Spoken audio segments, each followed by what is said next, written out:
സാറിന് +2 കഴിഞ്ഞൊരു വിദ്യാർത്ഥി 3-4 വർഷം ഡിഗ്രി കോഴ്സ് കംപ്ലീറ്റ് ചെയ്യുന്നു. അതിനുശേഷം 1-2 വർഷം സിവിൽ സർവീസിന് വേണ്ടി പ്രിപ്പയർ ചെയ്യുന്നു. എന്നിട്ടാണ് ഒരു IAS അല്ലെങ്കിൽ IPS പോലുള്ള സർവീസിൽ എത്തിച്ചേരുന്നത്. ചില വിദ്യാർത്ഥികൾ ഡിഗ്രിയോടൊപ്പം തന്നെ പാർട്ട് ടൈം ആയിട്ട് സിവിൽ സർവീസ് പ്രിപ്പയർ ചെയ്യും. പക്ഷെ അതൊരിക്കലും ഇൻറ്റൻസീവ് ആയിട്ടുള്ള പ്രിപ്പറേഷനായി മാറാറില്ല.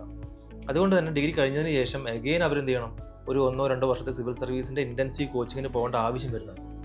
പക്ഷേ degree plus IAS programme 3 year integrated degree plus IAS പ്രോഗ്രാമിൻ്റെ പ്രത്യേകത എന്താണെന്ന് വെച്ചാൽ, ഇവിടെ ഡിഗ്രിയോടൊപ്പം സിവിൽ സർവീസ് പ്രിപ്പയർ ചെയ്യല്ല ചെയ്യുന്നത്. ഇവിടെ 3 വർഷത്തെ ഇൻറ്റൻസീവ് സിവിൽ സർവീസ് ട്രെയിനിങ്ങിനോടൊപ്പം അവരുടെ ഡിഗ്രി പ്രോഗ്രാമും കൂടെ പോകും.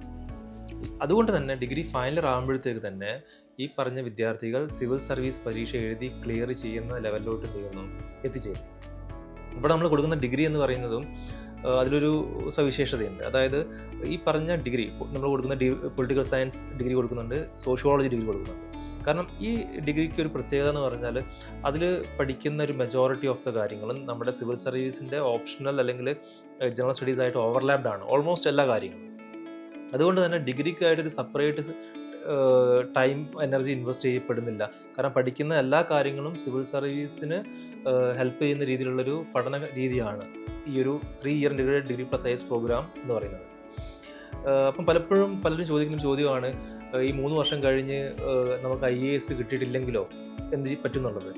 കാരണം ഈ IAS അല്ലെങ്കിൽ IPS എന്ന് പറയുന്നത് വളരെ കിട്ടാനുള്ള സാധ്യത വളരെ കുറവാണ്. കാരണം ഓൾ ഇന്ത്യ തലത്തിൽ നമ്മൾ നോക്കിക്കഴിയുന്ന സമയത്ത് എൻ്റയർ സിവിൽ സർവീസിലേക്ക് ഒരു വർഷത്തിൽ ഏകദേശം 1000-ഓളം സീറ്റുകൾ മാത്രമേ ഉള്ളൂ. പക്ഷേ ഈ വിദ്യാർത്ഥികൾ ഈ ഒരു 3 വർഷത്തെ ഇൻറ്റൻസീവ് സിവിൽ സർവീസ് ട്രെയിനിങ് കഴിയുന്ന സമയത്ത് ഒന്ന് അവർ ഗ്രാജുവേറ്റായി മാറുന്നു. ഈ സിവിൽ സർവീസ് അല്ലാതെ ഒരുപാട് പരീക്ഷകളുണ്ട്, കേന്ദ്ര സർക്കാരും സംസ്ഥാന സർക്കാരും കണ്ടക്ട് ചെയ്യുന്നു. ഈ പരീക്ഷകൾ വളരെ നിസ്സാരമായിട്ട് അവർക്ക് എഴുതി ക്ലിയർ ചെയ്യാൻ വേണ്ടി പറ്റുന്നതാണ് വേറൊരു അഡ്വാൻറ്റേജ് നോക്കുന്നത്. Alchemy IAS, transforming dreams into reality.